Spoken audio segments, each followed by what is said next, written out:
रोजगार का मतलब पहले समझ लेना चाहिए कि वास्तव में रोजगार का मतलब क्या है। रोजगार का मतलब यह है पैसा कमाने का अवसर, और पैसा कमाने का अवसर देना मतलब हम रोजगार दे रहे हैं। देश की जनता इस बार रिजेक्ट कर चुकी है, इसीलिए जो हमारे देश के प्रधानमंत्री जी हैं उन्होंने जो ऐसा बयान दिया है ये बहुत गैर जिम्मेदाराना बयान है। इससे साफ जाहिर होता है कि भाजपा का जो 400 पार का नारा था वो चौकीदार हूँ।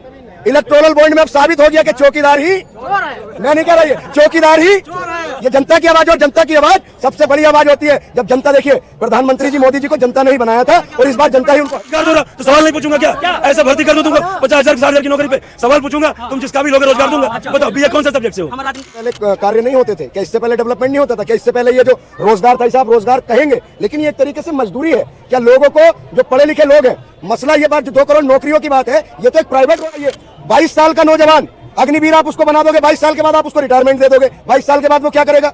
एक बार बताइए, 22 साल का रिटायरमेंट और मोदी जी हमारे 75 साल के करीब हो गए, वो 5 साल और मांग रहे हैं, ये कौन सा लॉजिक है?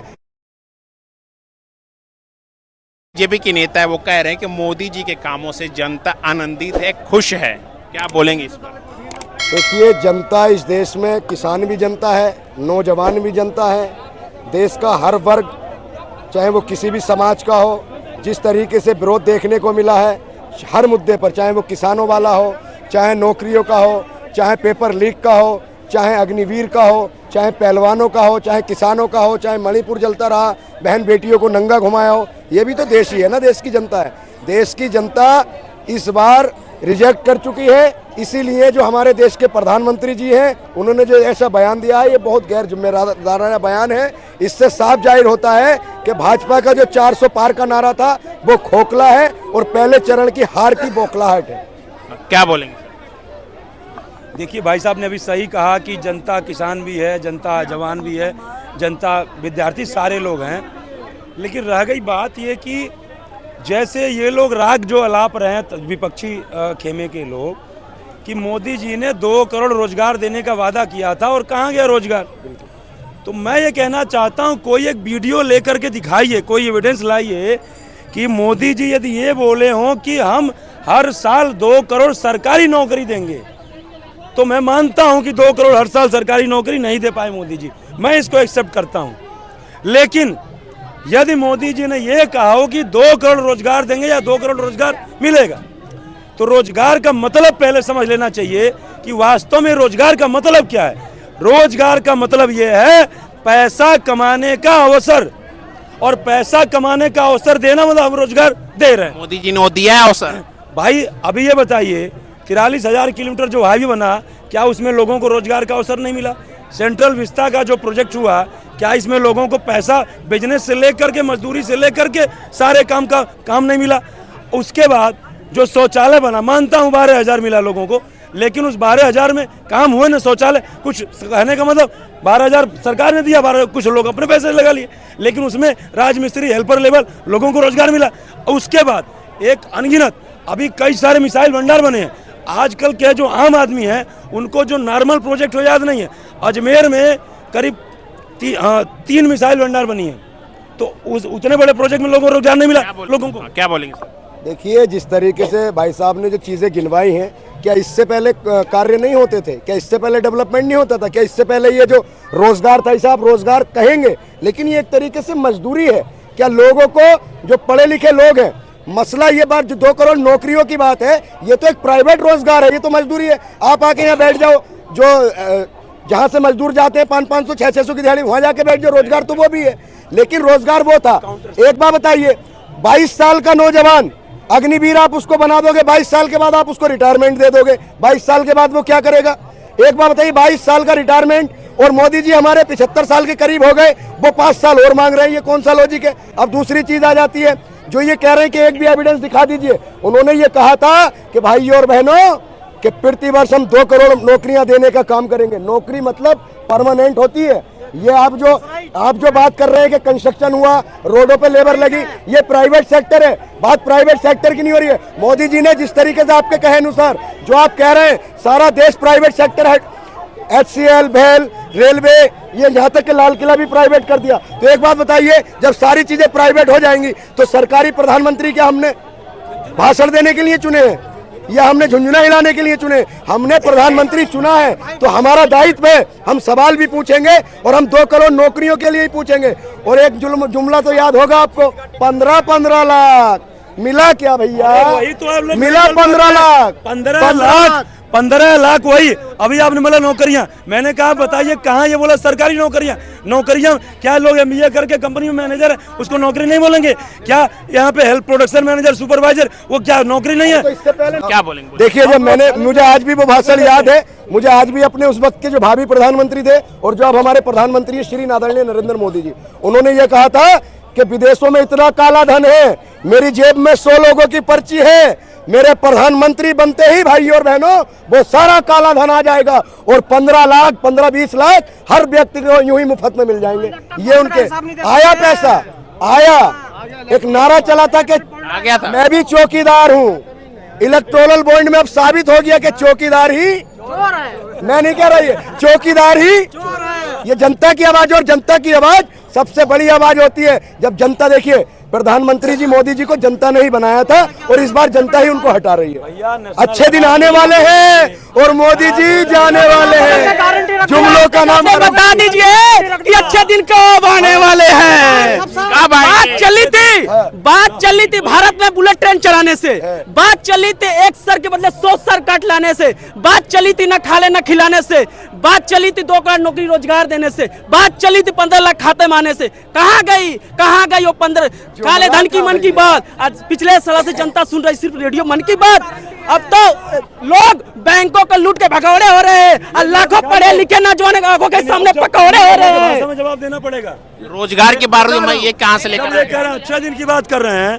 ये 9वीं फेल हवाई जहाज में बैठ करके मछली खा रहा है, तो ये बताइए 9वीं फेल हवाई जहाज में बैठ के मछली का आनंद ले रहा है। अच्छे दिन नहीं है तो क्या दिन है? अरे तलीपार देश के गृह मंत्री है, तलीपार गृह मंत्री हो सकता है। तो सुनिए,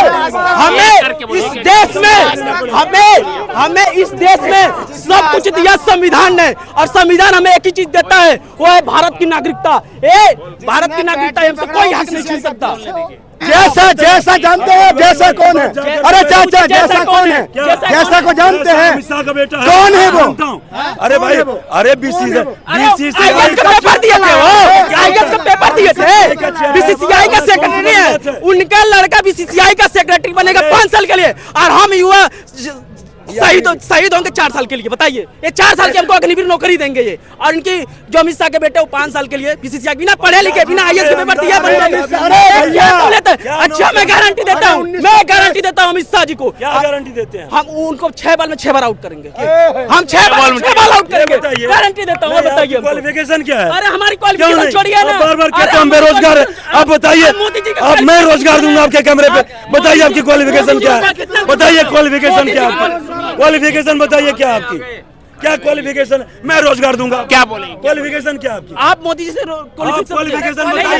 मैं रोजगार दूंगा, कैमरे पे बोल रहा हूँ, मैं रोजगार दूंगा। नहीं है हमारे पास भैया, BA है और डिप्लोमा की डिग्री है, ठीक है, और अभी मैं 12 से 14 हजार की नौकरी कर रहा हूँ, ठीक है। हमको नौकरी कर रहे हैं। क्या क्वालिफिकेशन आपकी? आप बताइए ना क्वालिफिकेशन। अरे BA हो, MA हो, PhD हो, क्या हो बताओ?